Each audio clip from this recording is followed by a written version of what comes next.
Welcome to this third lesson in my course How to Play Lágrima. In this lesson, the last one of 3, we are going to discuss the musical aspects on how to play Lágrima. So let's dive into it. I've taught guitar for more than 30 years and I have many students that have played Lágrima. So one thing I've noticed, especially when students come from electric guitar or maybe they are more used to play chords than classical guitar. So one thing that I've noticed is that many students don't know what they are doing when they are playing, for example, a piece like Lágrima.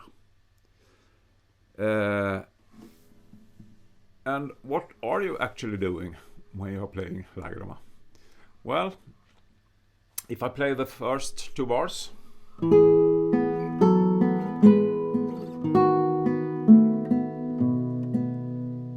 actually you are doing 3 things. You're playing a melody,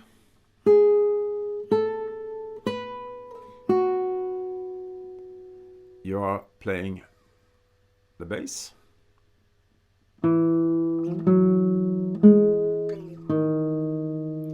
and you are playing a middle voice on the 2nd string open.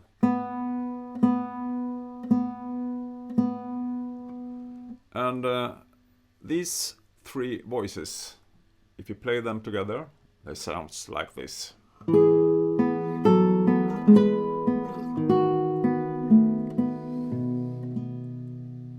And why is this important to know?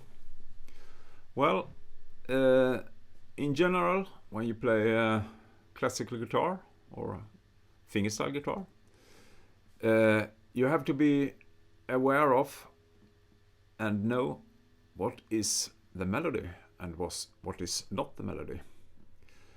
Because if you don't know that and you play all the notes in the same volume or strength, so you play like,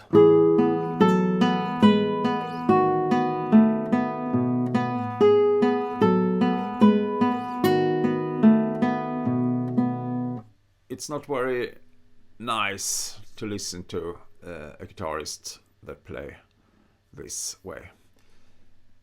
So what you have to do here is to emphase the melody and hold back the middle voice on the open 2nd string open.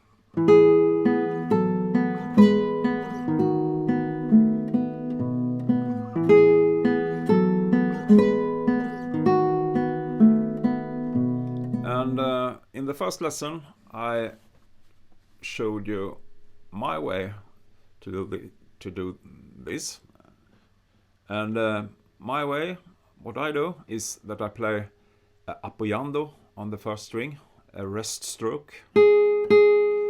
I land on the 2nd string and play that too with my M finger. So I play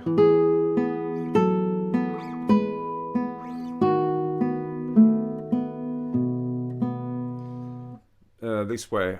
I can control the melody and the 2nd voice in a better way. So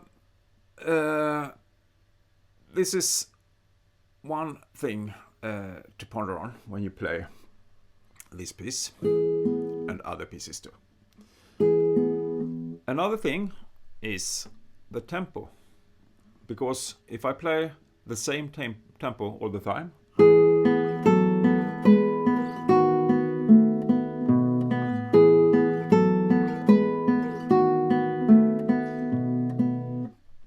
even if I emphase the melody and it sounds okay, it's not very nice to listen to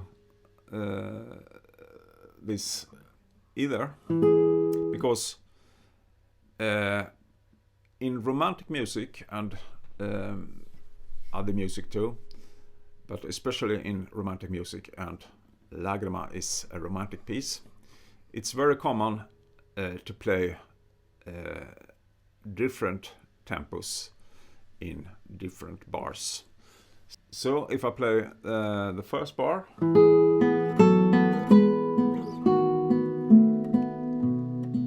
I play the first bar faster than the second bar, where I slow down a little.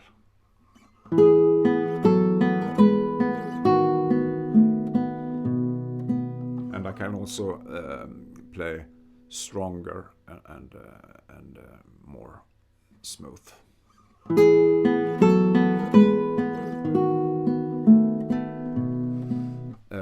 There is a musical term for this, agogic, and a simple way to explain this term is if you have two bars, if you play the first bar faster, you have to play the second bar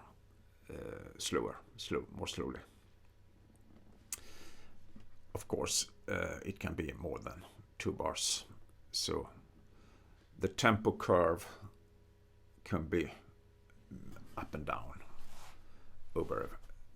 during a musical phrase. Okay, the third thing is what we just discussed, the phrases, because when you play fast and you play slow, you mostly do this within a musical phrase. And in the first lesson we discussed that Lágrima starts with a 2-bar phrase that is repeated.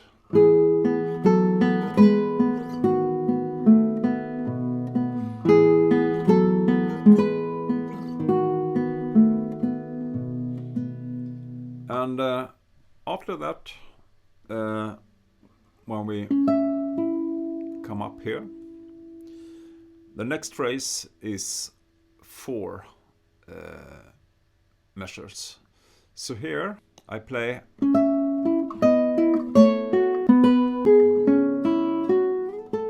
and I play faster in the beginning, and in the middle of the phrase I slow down, and then a tempo.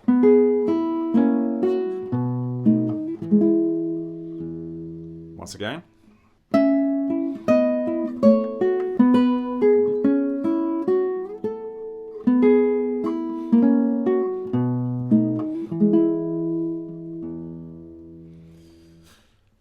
Okay, let's move to the second part in E minor. That starts with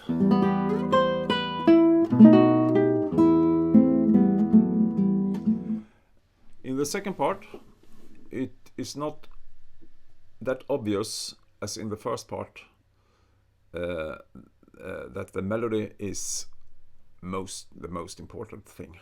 Of course, the melody is important in the second part too, but it's a bit more complicated in the second part. Here,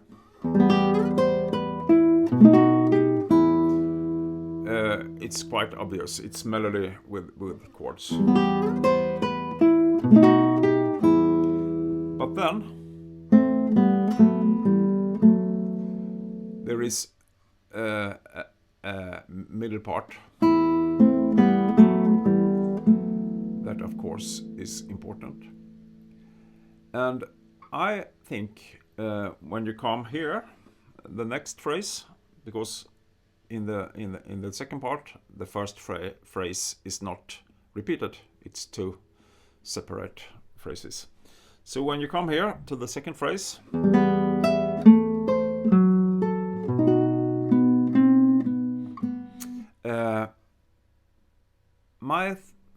my thought is that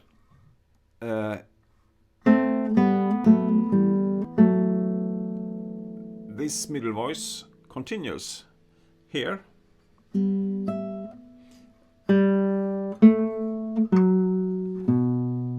So from here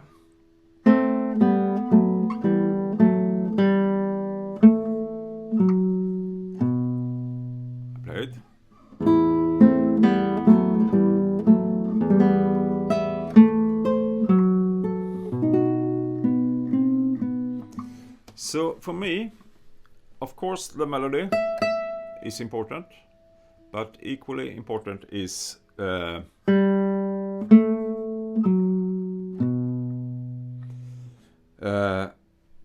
so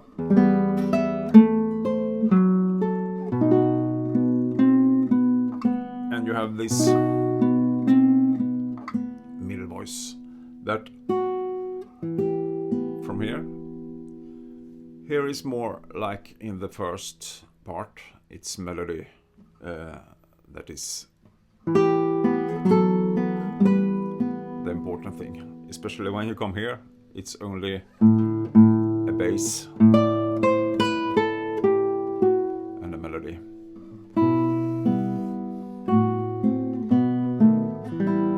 And here all the voices are important, both the melody, the middle voice and the bass.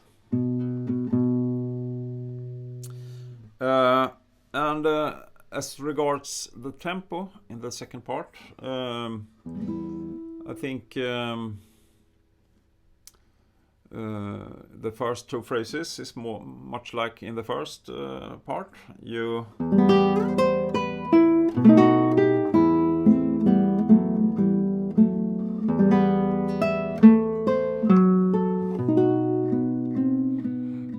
play the first bar a bit faster and then slow down in the second measure, second bar. As in the first part, the ending phrase is 4 measures. So from here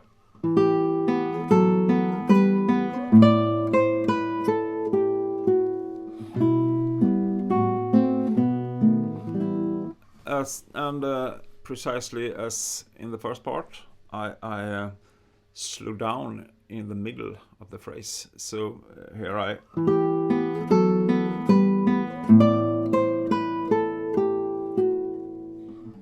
and then a tempo. So